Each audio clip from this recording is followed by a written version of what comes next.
Sintetizando, com Alê Moreno. Olá, este é o Sintetizando, o programa de podcast aqui da Síntese. Eu sou o Alê Moreno e estaremos juntos para mais uma conversa. Antes de começarmos este nosso bate-papo, eu peço que você siga a gente aqui no YouTube, Síntese DH, Síntese sempre com Y, e também no Instagram, Síntese_Educacão. Na conversa de hoje, eu tenho a honra de receber neste programa, nesse especial do mês de dezembro, pertinho de 2021, a minha querida Márcia Tassinari. Eu não a conheço pessoalmente, mas sei que ela já esteve aqui na Síntese, trocamos alguns áudios. Ela fez o prefácio do livro Sobre Ser, que foi lançado dia 11 de dezembro. Então, é uma honra poder conversar com uma pessoa como a Márcia, que também é uma referência na abordagem centrada na pessoa. E aí, Márcia, eu vou começar da seguinte maneira. É uma pergunta que vale $1 milhão, né? Quem é Márcia Tassinari? Essa é uma pegadinha, Alexandre. Primeiro, eu queria agradecer o convite, a oportunidade. Como eu te falei, é meu primeiro podcast, e eu espero que eu me comporte direitinho aqui, né?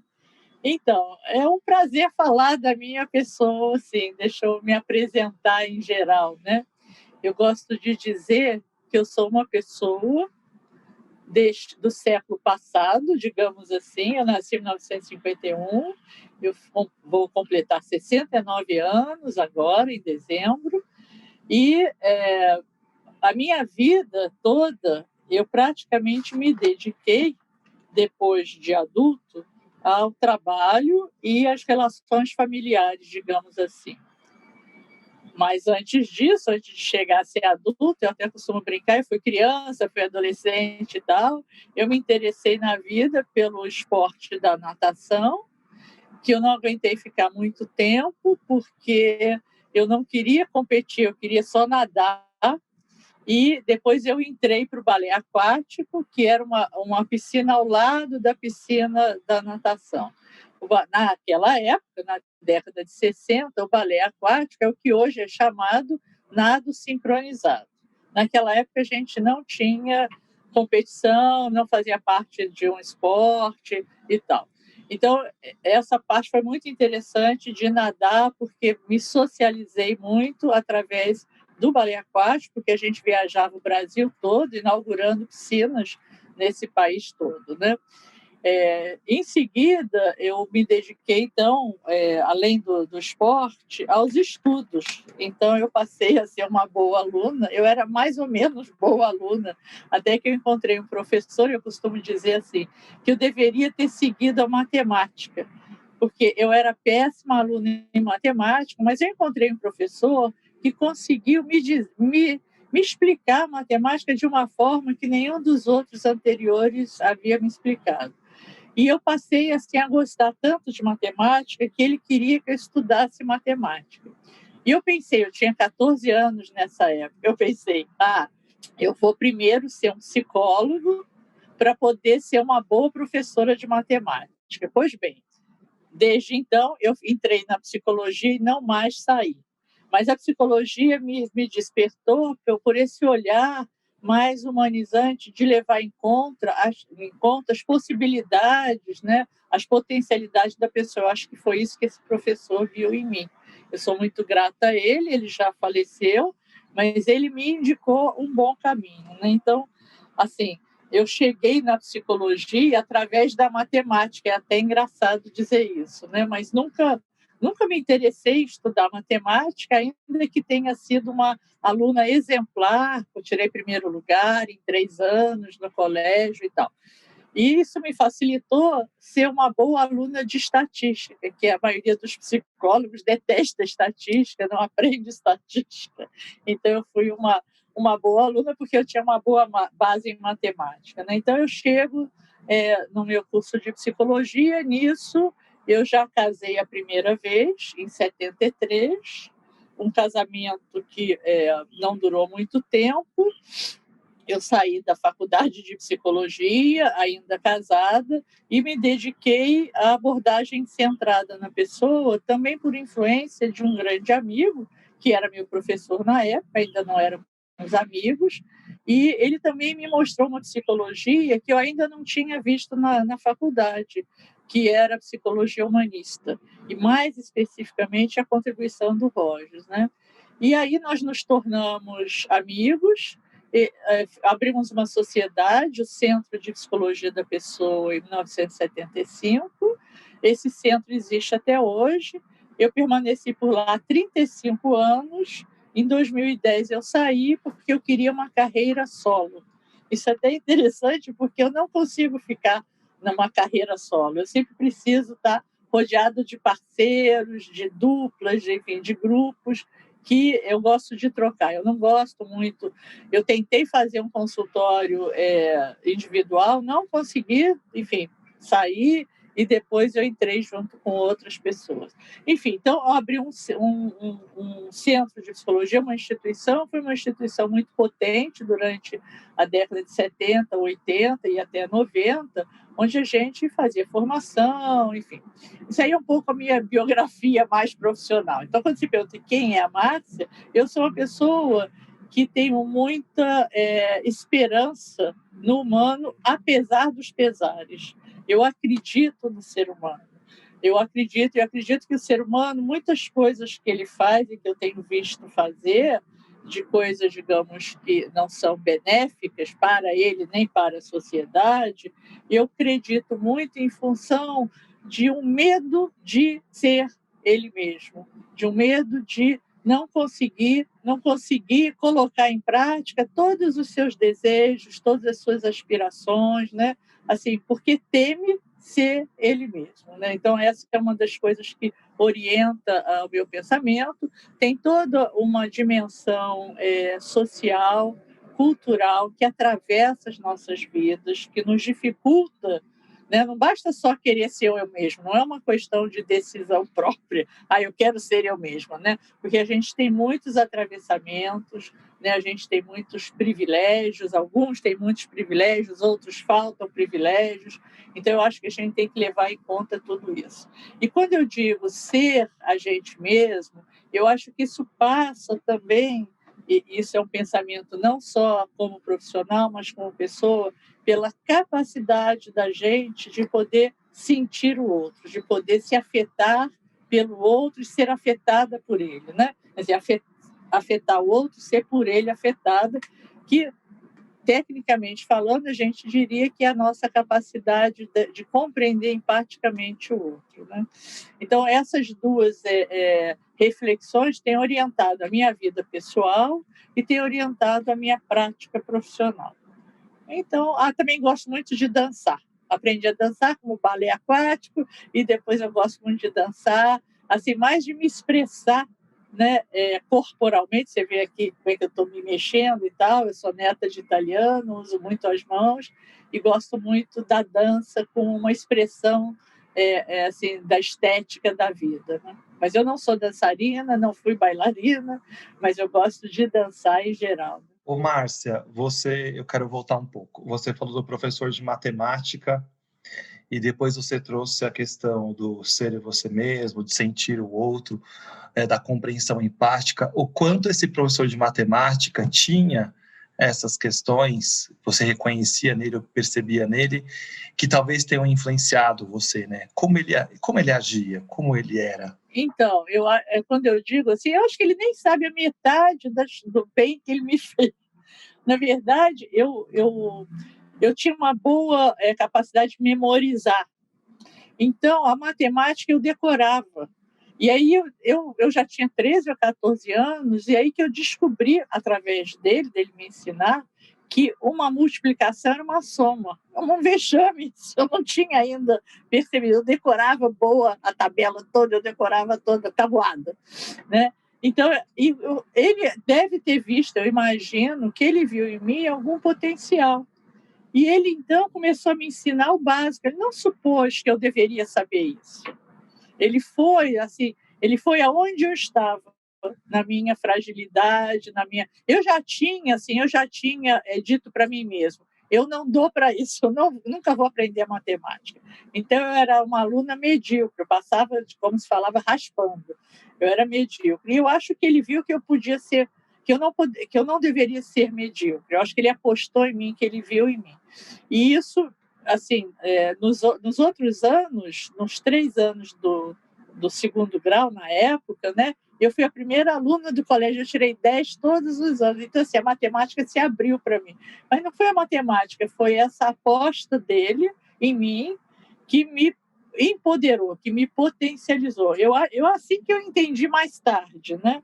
Eu prometi que eu ia fazer matemática, mas não fiz. Não cumpri essa promessa, né? Ô, Márcia, quando a gente vive um processo terapêutico, essa aposta, ela também está presente quando a gente provavelmente encontra um psicólogo que olha para a gente empaticamente, né? Sem objetivo de dizer para você o que você deve fazer. Que eu estou entendendo essa relação. Você já tinha vivido uma relação terapêutica com esse professor? Sim, foi uma relação terapêutica sem ser terapia propriamente. Sem ser terapia.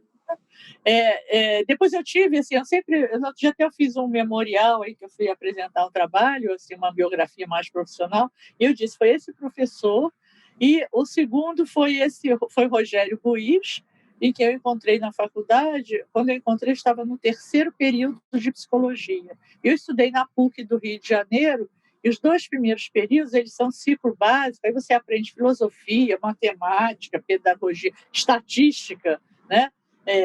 Biologia. E aí eu falei, gente, cadê a psicologia? E no 3º período, a psicologia que me apresentava na época, eu não gostei. Falei, não é essa psicologia que eu estou procurando. Até que eu tive esse professor, e eu falei, essa psicologia. Ele dava abordagem centrada na pessoa. Então eu falei, é essa psicologia que eu estou procurando e não sabia que existia, né? Então também foi um outro divisor de águas, porque com ele eu disse, eu não vou largar a faculdade, eu quero essa psicologia. E aí eu fui aluna dele, estagiária dele, monitor, e aí no final ele me chamou para ser sócia, para abrirmos essa instituição, o Centro de Psicologia da Pessoa, e aí fomos 35 anos com outras pessoas também, fomos fazendo coisas muito bacanas para a psicologia, para a abordagem no Brasil todo. E aí eu estou entendendo que começou a sua relação com a abordagem, né? Me conta mais esse namoro com a CP, como você foi tendo contato com Rogers e tudo que ele trouxe para nós, para a humanidade, né? E como você foi tendo contato com essas questões e foram transformando você nessa caminhada também. Então, lá pelo 3º, 4º período, eu já tinha definido para mim que era essa psicologia que eu queria estudar. Obviamente, eu estudei as outras porque eu era obrigada a estudar, enfim fui muito bem na universidade, tá? Porque eu gosto de ler, gosto de estudar, mas eu já sabia o que eu queria me aprofundar. Então, antes de terminar a faculdade, esse professor ofereceu para mim e para outras pessoas um curso de formação de psicoterapeutas. Então, antes de terminar, eu já estava nesse curso de formação para aprofundar os conhecimentos em 74. Quando me formei em 75, aí abri o Centro de Psicologia com ele, mais 4 amigos, e a gente formou um grupo de trabalho, e a gente até entrou em contato com o Rogers para poder dar o nome da instituição, Instituto Carl Rogers, mas o Rogers não autorizou, e a gente ficou bem triste, mas depois a gente entendeu e foi até bom. E aí nós achamos um nome muito bonito, que foi esse Centro de Psicologia da Pessoa, né? Com o Rogério, ele também me despertou e me encaminhou, digamos assim, para estudos mais aprofundados, e a gente começou a fazer formação e tal. E eu tive outro privilégio, porque em 77 o Rogers veio a primeira vez ao Brasil. E aí eu tive essa oportunidade de estar com o Rogers, tanto nos ciclos, no Hotel Nacional, com 600 a 800 pessoas, quanto na aldeia de Arcozelo por 2 semanas. Então, por 2 semanas, eu e os brasileiros da época convivemos com o Rogers e a equipe dele que veio junto, que era o John Wood, a Maureen O'Hara, a Maria Bowen, uma brasileira, e o marido dela, o Jack Bowen. eu acho que foi um privilégio para mim ter tido essa convivência, essa oportunidade de conversar pessoalmente com o Roger na grama, tomando umas vodkas, porque ele gostava e eu também, chamando ele para dançar, porque ele era muito tímido, mas eu gosto de dançar, chamei o velho para dançar, enfim, foi uma boa oportunidade essa convivência. Assim, eu não tinha, claro que eu gostava do Rogers e tal, mas eu não tinha aquela coisa que muita gente tem de ficar tão emocionado porque está com ele. Para mim foi tão natural que a gente estivesse convivendo, que a gente se inscreveu antes e tal. Foi tão natural que eu nem fiquei tão babando só pelo fato de estar com ele. Então, eu naturalmente chamei ele para dançar e ele foi muito desajeitado. E eu fiquei muito amiga, então, da equipe dele também, da Maureen, até hoje nós somos amigas. A Maria Boni, que era uma brasileira, nós fomos amigos até ela falecer. O Jack, o marido dela, não tanto. E o John Wood, muito amiga, e ele veio morar no Brasil, ele gostou do Brasil e das brasileiras, se casou aqui no Brasil, e nós mantivemos durante o tempo até que ele morreu, em 2004, ele veio a falecer, nós mantivemos uma boa proximidade, nós estudamos, eu fui estudar com ele, a gente produziu um livro, chama-se Abordagem Centrada na Pessoa, que é um livro muito bacana, que foi produzido a partir das reflexões dele, né? Então, eu acho que eu fui muito privilegiada nessa minha entrada na abordagem. O outro privilégio foi conhecer e ficar amiga da filha do Rogers, da Natalie Rogers, que eu conheci em 87. Eu trouxe ela ao Brasil em 89, fizemos um workshop sobre terapia expressiva, conexão criativa, e eu fiquei me dedicando a isso, até hoje eu me dedico a isso, né? Então, assim, foi uma aprendizagem direta com ela, né? E a gente manteve também uns encontros eventuais, onde eu estava, ou ela estava, e correspondência também, nós mantivemos essa correspondência. Então, eu me sinto muito privilegiada de ter, assim, estado com a nata da abordagem centrada na pessoa, internacional e nacional. Nacional foi a primeira geração, o Rogério Buiz, esse meu professor, a Raquel Rosenberg, de São Paulo, aí da USP, o Irmão Justo também, mas o Irmão Justo foi mais distante, né?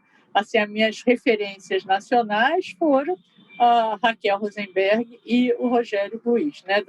Que a gente chama da primeira geração. Eu sou da segunda geração, mas a primeira, o pessoal está com 80 anos para cima, a maioria já não está mais entre nós, mas o Rogério está, e o Irmão Justo também está entre nós. Ô, Márcia, agora eu fiquei curioso, né? Porque primeiro eu achei incrível essa sua história da vodka, amei. Como que acontece esse encontro, como é que era? Porque, assim, se fala muito sobre a abordagem, né? Eu queria saber, nesse momento que você encontrou com a nata internacional e nacional da abordagem, como que foi esse encontro, o desenrolar dele? O que vocês discutiam? Como era observar também, e tá ali mesmo você, eu entendo que não tem uma fala sua que eu acho legal, de idolatria, né, ao Rogers, mas de olhar ele como um ser humano, como qualquer outro ser humano, como se davam essas conversas, como isso tudo fluía? Na verdade, em 74, o Rogers e essa equipe, nessa equipe ainda tinha mais duas pessoas, o Jared Moon e a Natalie Rogers. Mas sim, essas 5 pessoas da equipe começaram a explorar o trabalho com grandes grupos, a possibilidade de aplicar os princípios norteadores da abordagem num grande grupo, na maneira assim, de formar e transformar uma cultura. Será que era possível aplicar esses princípios norteadores para uma comunidade que não se conhece, para um grupo que não se conhece, e ele se tornar uma comunidade, isso influenciar as pessoas, elas se tornarem mais humanas? Essa era a hipótese deles. Eles experimentaram isso em 74, 75, 76. Nessas experiências anteriores, eles faziam de uma forma semi-estruturada. O que isso significava? E os grandes eventos, quando eu digo grandes, ele experimentou com 100, 200, 500 pessoas, é grande mesmo, né? Ele fazia de uma forma semi-estruturada. Quando as pessoas chegavam no local, tinha algumas atividades assim mais ou menos previstas. Então, as pessoas eram alocadas em pequenos grupos para poder ter um momento mais de intimidade em pequenos grupos de 50, mas assim, 30 a 50 pessoas, né? E o grupão e tal, e tinha algumas apresentações de teoria, de trabalhos e tal. Quando chegou no Brasil, eles experimentaram fazer um grande grupo não estruturado. O que isso significava? Só estava combinado o início e o final. Então, nós iríamos começar na aldeia de Arcozelo um dia tal, lá de fevereiro, acho que foi dia 4 de fevereiro, se não me engano, às 14 horas. Iríamos terminar 14 dias depois, 18 de fevereiro, eu não lembro exatamente a data, às tantas horas. Era isso que estava estruturado. Teve vários incidentes esse Arcozelo, mas assim, então qual era a proposta? Que o grupo como um todo se organizasse, a partir de cada dia ter o encontro do grupo inteiro, o encontro da comunidade, que a gente passou a chamar de grupão, e que a partir disso o programa, a agenda, as atividades fossem decididas. Então, não tinha nenhuma atividade programada. Mas aí algumas pessoas queriam conversar sobre educação. Aí o Roger, hoje eu quero falar sobre educação, então vem quem quer. Outro quer falar sobre isso. E os brasileiros também. E a gente se reunia em volta de árvores. A aldeia de Arcozelo era um lugar belíssimo. Não estava muito bem cuidado. Aliás, estava muito mal cuidado.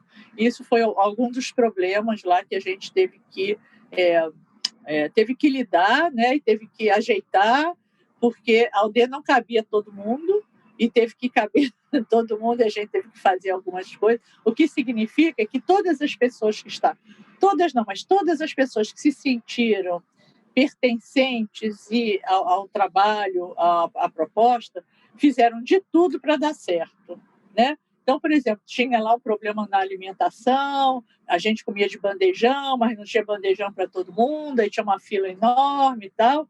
E aí teve um cara lá que tinha um hotel, ele tinha feito um curso de hotelaria, e ele ofereceu seus préstimos para ensinar o pessoal da cozinha a lavar os bandejões de uma forma mais higiênica e mais rápida. E aí todo mundo se envolveu. Tinha pessoal que tomava conta, ajudava a tomar conta da comida, ou seja, todas as coisas que faltavam, e faltaram mesmo, né, na organização, todas essas coisas foram supridas por iniciativas da própria comunidade. Eu fiz uma iniciativa, porque eu não tenho mais vergonha de falar, antes eu tinha, mas agora eu não tenho mais não, porque eu notei que lá a aldeia de Arcozelo ficava distante, uns 7 quilômetros da cidade mais próxima. Então, não tinha nada para a gente fazer de noite, não tinha o que beber, o que comer e tal.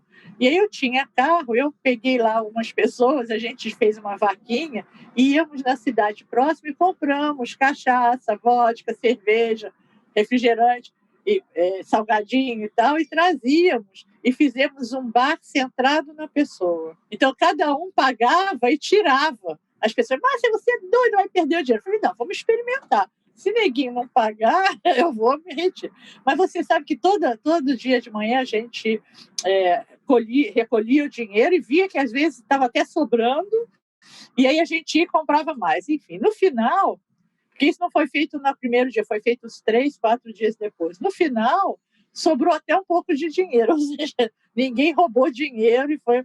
Então, essa iniciativa foi minha e de outras pessoas, né, foi do jovem, né? Eu tinha 25 anos nessa época, né?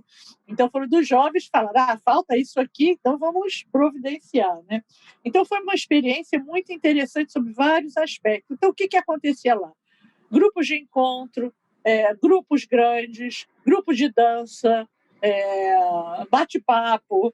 Eu, por exemplo, eu participei de um grupo, eu fiquei muito próxima e amiga do John Wood. Como eu falo inglês, ele me pediu para traduzir lá um texto dele, e ele não falava português, então ele fez um grupo de life transitions. Eu tinha acabado de me divorciar, né? Eu me divorciei em janeiro, fui para lá em fevereiro. E aí eu estava assim, eu quero falar, eu quero estar nesse grupo. E aí eu ajudei o grupo na tradução e a gente ficou muito próximo e tal. Então, isso também era um grupo que tinha. Tinha outro grupo Tinha grupos de várias coisas, tudo que você pode imaginar, os psicólogos brasileiros, e esses 5 ofereciam durante o dia. E tinha um quadro lá com papel, enfim. Então a gente botava o papel lá e botava lá de manhã, na árvore tal, ou então na sala tal e tal, enfim, né?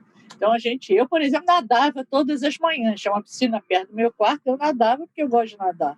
Aí eu ia para a cachoeira, enfim. Teve todas as atividades que essa comunidade escolheu que seria bom ter. Eu guardo, assim, lembranças muito boas. Você vê, tem quantos anos? E 77, são 43 anos, né? E muitas coisas eu tenho vivo em mim. Os meus melhores amigos eu formei lá e continuam até hoje. Os que não morreram, obviamente, porque os que morreram continuam só na alma, né? Mas, assim, eu fiz grandes amizades lá em todo o Brasil, né? Porque tinha gente de todo o Brasil e a gente foi uma oportunidade para conhecer. Ô, Márcia, você falou aí rapidamente sobre educação, né? Como que você acha que a abordagem, e você é uma educadora também, né? Uhum. Como você acha que a abordagem pode apoiar a educação? Como que ela pode, de fato, colocar a pessoa no centro, né? Porque se fala muito sobre a pessoa no centro dos processos de aprendizagem, mas quando eu observo, não é muito bem isso que eu encontro. Eu queria um pouco da sua experiência como educadora e ACP nessa história toda. Como eu falei antes, eu encontrei na abordagem o porto seguro que eu precisava para me desenvolver pessoalmente e profissionalmente. Então, eu fui me aprofundando, eu fui lendo, eu fui participando de todos os congressos que eu podia, fazendo as associações, as parcerias, e continuo nessa vibe até hoje, né?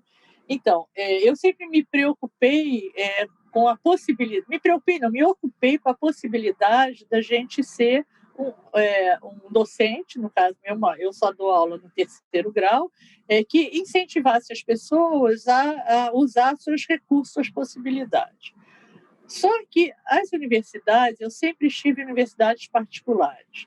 Recentemente, há uns 10 anos atrás, eu fiz um concurso para a universidade pública, eu passei em 2º lugar, e aí depois eu desisti, já estava velho, falei, estou quase 60 anos, o que eu vou entrar agora na universidade e tal, na universidade pública. Então, sempre estive em universidade particular. Mas a pública também é assim, só que a particular, ela torna mais difícil a sua liberdade como professor, como docente. Então, eu aprendi uma coisa que eu falo com meus alunos, eu aprendi a ser marginal. Aliás, trabalhar com abordagem, você precisa ter uma dose de marginalidade, porque senão você não consegue, especialmente no ensino. Então, eu fazia o que era devido da minha forma. Então, por exemplo, eu fazia autoavaliação. Porque eu considero que a pessoa é a melhor pessoa capaz de avaliar o seu processo interno, a sua motivação, o seu interesse, a sua capacidade de se superar, a sua capacidade de aprender. Eu posso avaliar o que eu falo, o que eles escrevem.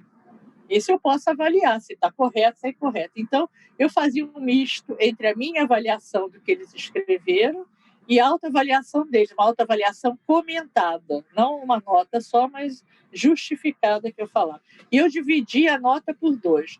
A primeira vez que o meu gestor descobriu isso, ele quase teve um troço. Ele falou, você enlouqueceu? Porque eu nunca contei para ninguém, mas algum aluno contou, e o aluno foi reclamar, porque ele fez uma autoavaliação menor do que a minha, então a nota dele ficou menor, entendeu? Ele ganhou a minha avaliação, e a avaliação dele foi menor, eu dividi por 2, ele foi reclamar. Eu não fui demitida por isso, eu fui demitida por outras coisas, por posicionamentos políticos, que eu sou ativista mesmo, então eu falo o que tem que falar. Mas também fico contemplando essas possibilidades. Então, quando você pergunta, né, eu acho que a educação, em geral, e educação superior em particular, ela está indo para um caminho que eu fico muito triste atualmente. Ela já estava nesse caminho, mas agora ela está totalmente, que é o caminho conteudista. E aí eu lembro do nosso Paulo Freire, né? Nosso grande pedagogo, né? Essa era a minha pergunta, estava escrito aqui, ó, Paulo Freire, está aqui no meu papel. Mas vai. Então, Alexandre, que falava da educação bancária. Qual é a educação bancária? a gente deposita a informação na cabeça do infeliz e na hora da prova a gente saca a informação. Isso não leva a grandes coisas, eu sei disso. Por exemplo, sabe o que eu tenho feito atualmente? É o terceiro período que eu vou fazer isso. Eu discuto antes com os alunos, mas aí eles concordam, então eu faço. É pedir a prova final, que eu tenho que fazer, uma terceira prova, é um memorial teórico vivencial. Eu peço a eles que escolham 5 aspectos da abordagem, tem muitos, e que eles digam como esses aspectos adentraram na vida dele depois que aprenderam. Então, esse memorial teórico vivencial, o percurso dele na disciplina que fazem comigo, desde o início até agora, estou entregando esses dias, né? Teve um que eu até me emocionei, assim, ele falou como a empatia conhecer a empatia mudou a vida deles. E eles dão exemplo, eu peço para dar exemplo do cotidiano.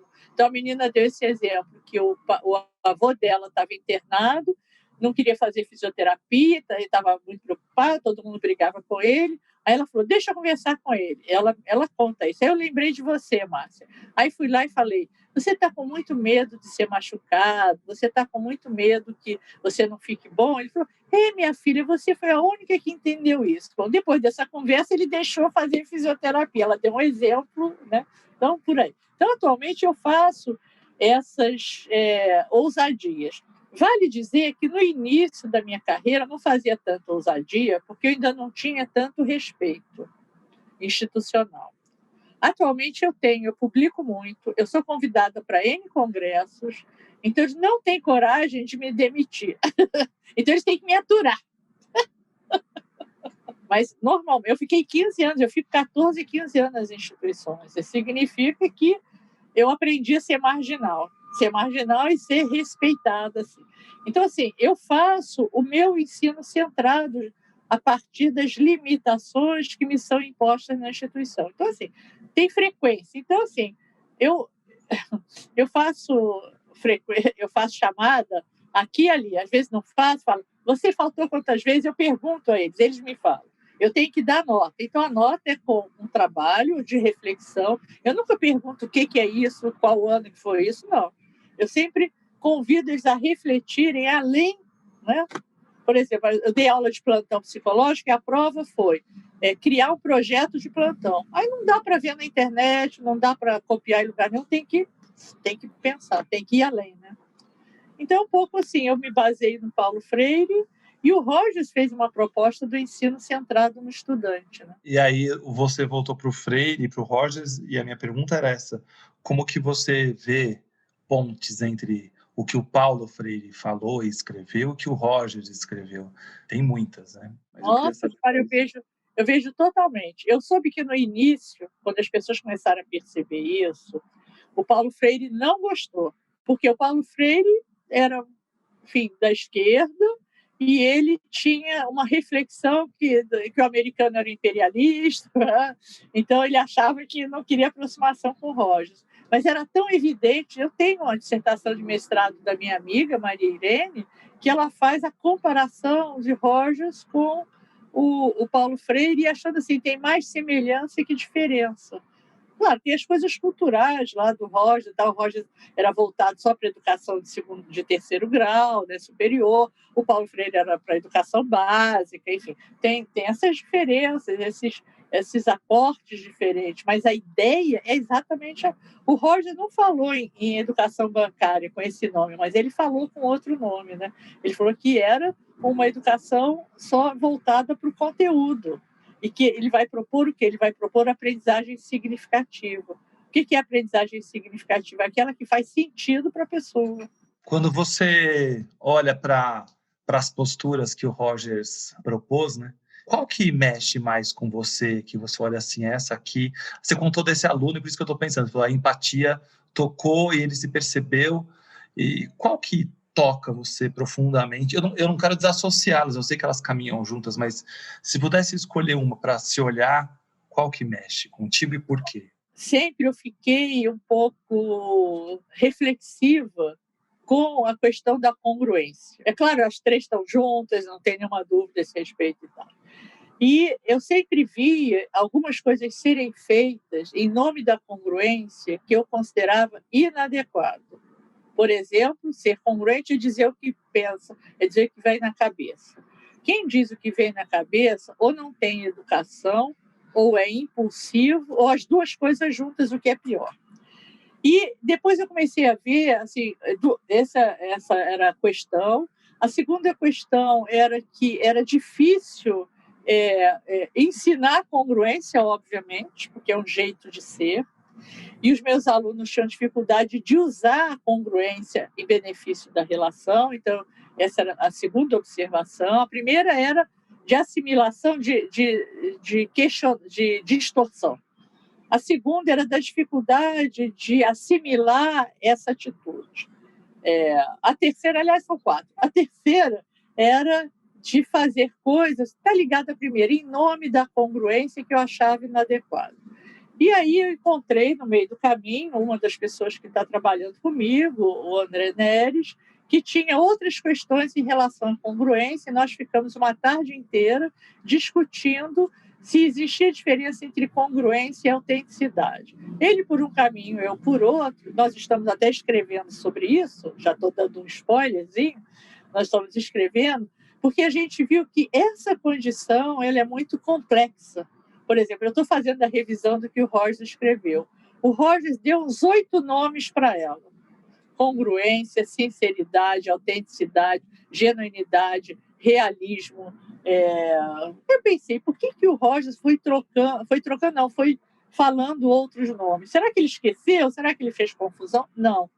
A minha hipótese, bom, o Rogers está morto, a gente pode falar o que quiser. A minha interpretação, com o amor que eu tenho por ele, a minha interpretação é que o Rogers percebeu a complexidade e a dimensão dessa atitude. Só que as palavras eram insuficientes para dizer isso tudo, dizer dessa complexidade.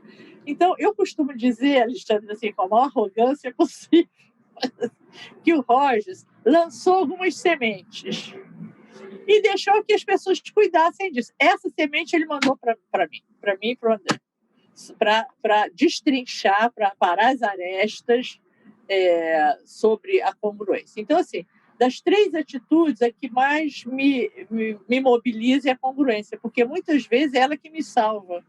Quando a minha empatia está fajuta, quando eu fico um pouco mais condicional, quem me salva é a congruência, a possibilidade de tornar essa relação mais verdadeira possível, e eu uso a minha autenticidade. Então, essa é a razão. E é ótimo que você diz, porque eu escuto várias vezes sobre congruência ou autenticidade com essa perspectiva que você dá do sou meio mal educado com o outro e estou dizendo que eu sou autêntico, né? Não, mas eu falei tudo o que eu pensava, então. Não é isso que a gente está falando de autenticidade. Mas essa confusão é constante, né? É bastante. Para a gente já caminhar para o fim, a gente já está quase 40 minutos conversando aqui. Não, mas está lindo isso, está lindo. Eu queria saber o seu projeto de conexão formativa, o que é? Queria que você contasse. Então, nessa minha caminhada profissional que eu te falei, eu nunca consegui ficar sozinha. Eu saí do CPP por uma série de razões profissionais, mas eu continuo mantendo laços afetivos com os sócios, continuo indo lá. Mas, enfim, então, depois eu entrei num outro projeto chamado Grupo de Florescimento Humano. Eu sempre sou convidada por alunos que me querem bem, vamos lá e me dão uma força e tal, porque às vezes eu estou meio cansada. E eles me provocam, digamos assim. Aí fiquei 10 anos nesse projeto. Eu falei, agora eu vou ficar sozinha de novo. Aí comecei a experimentar, junto com o André, o meio virtual antes da pandemia. E aí deu tanto certo que aí nós, então, precisamos formalizar. E criamos uma empresa. Essa empresa, então, o nome é TN Psicologia e Curso, mas o nome fantasia é Projeto Conexão Formativa. Porque qual é o nosso ideal? O nosso ideal é formar ligações, conexões, a partir dessa formatividade mais ampla, sistêmica, que une as pessoas. Então, a gente pretende, né, e está fazendo isso de alguma forma, levar o legado de Rogers adiante sem perder a ternura. sem perder lá dentro, ou seja, sem perder a essência. Sem perder a essência do que aprendemos com o Roy, mas indo além. Então, a gente faz, por exemplo, grupos de estudo centrados na pessoa totalmente, sem nenhuma agenda. Já estamos no 10º grupo. A gente faz oficina vivencial, já fizemos 2 oficinas de recurso expressivo. A gente faz cursos de extensão, já fizemos vários cursos de extensão, em parceria com instituições e amigos desse Brasil todo. Fizemos sobre sonhos, sobre grupo, terapia de família e casal, tudo que ainda não tinha sido feito. Então, a gente está sendo, nesse sentido, original, porque a gente quer levar, não queremos fazer o que todo mundo faz. Todo mundo faz. Todo mundo faz grupo de estudo para ficar lendo coisas. Ok, isso é bacana, mas a gente quer ir adiante. Então, quer experimentar no meio virtual, por enquanto, um grupo em que a pessoa possa ser participante do seu processo de ensino-aprendizagem. E estamos fazendo formação. Então, formação com parceiros desse Brasil todo. O Marcos, você conhece bem, é o nosso parceiro. Podemos falar sobre educação corporativa, hein? Ou então, posso botar na agenda 2021, já vou botar na agenda. Educação corporativa. Porque é um tema que eu tenho vivido, e aí você falou sobre o marginal aí, né, que é um pouco, quando eu comecei a falar da ACP no mundo corporativo, essa sensação que eu tive forte e tenho ainda, né, coisas do tipo, isso aí é abraçar isso aí vale qualquer coisa, isso não tem regra, cada um fala o que pensa, e é difícil mostrar que não é bem assim, né, estão desvirtuando. Então, como dar contorno a essa história toda? Você falou, então, nesse espaço, o que funciona nesse espaço, como você traz a experiência da própria sala de aula, né? Então, eu me vejo um pouco nesse lugar. E aí eu queria 2 questões. Primeiro, vou dizer que você me enche de esperança. Sobre esperança. E como esse é um programa já de final de ano, como que você olha 2021? Que esperança você tem para esse futuro nosso? Eu tenho estado bastante preocupada com o nosso momento, não só por causa da pandemia, mas basicamente em função do nosso desgoverno. Só posso chamar de desgoverno.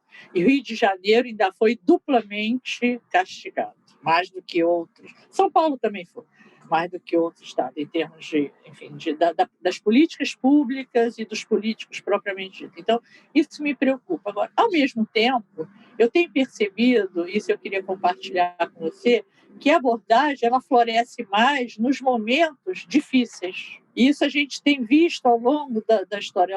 Ela tende a florescer mais nos momentos difíceis. Então, eu acho que a abordagem tem uma grande contribuição em oferecer espaços em que as pessoas possam se entender melhor e isso ser multiplicador para outros espaços, né? Então, hoje em dia a gente tem discutido as exclusões. Isso é muito importante discutir. Eu vou fazer agora um simpósio, já fiz agora um simpósio sobre exclusão. Então, exclusão social, homofobismo, racismo, que são temas que a gente precisa discutir. Então, quando eu olho para 2021, eu tenho uma pequena dose de esperança da gente ter aprendido alguma coisa sobre generosidade, alguma coisa sobre o poder pessoal e alguma coisa sobre poder influenciar outras pessoas. Então, eu acho que eu tenho uma certa dose de esperança.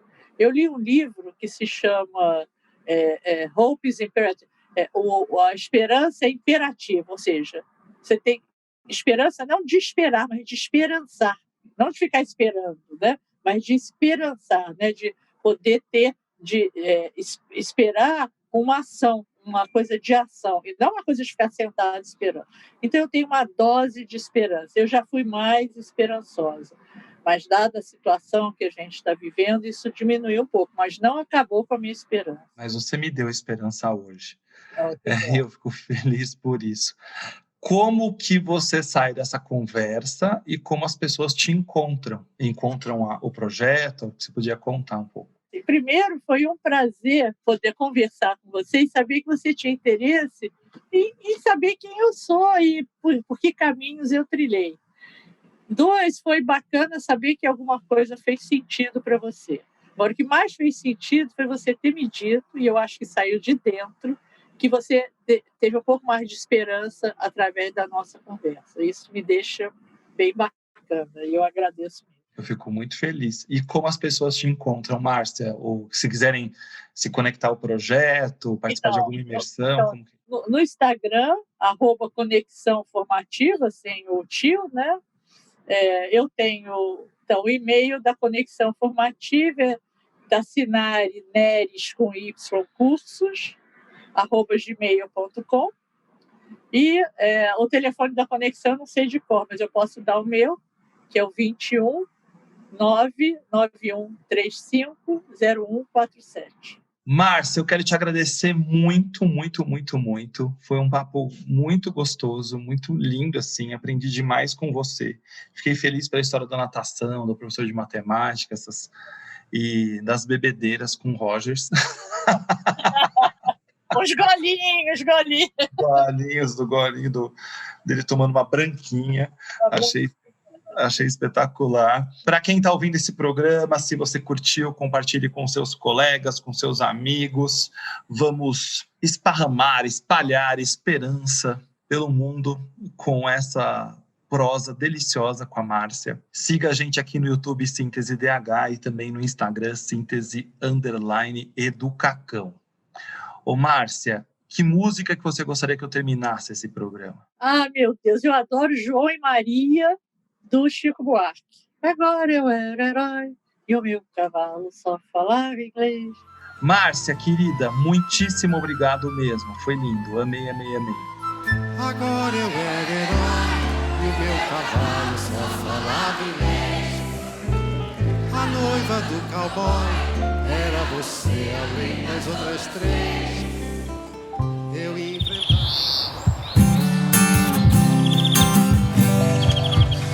Sintetizando com Alê Moreno.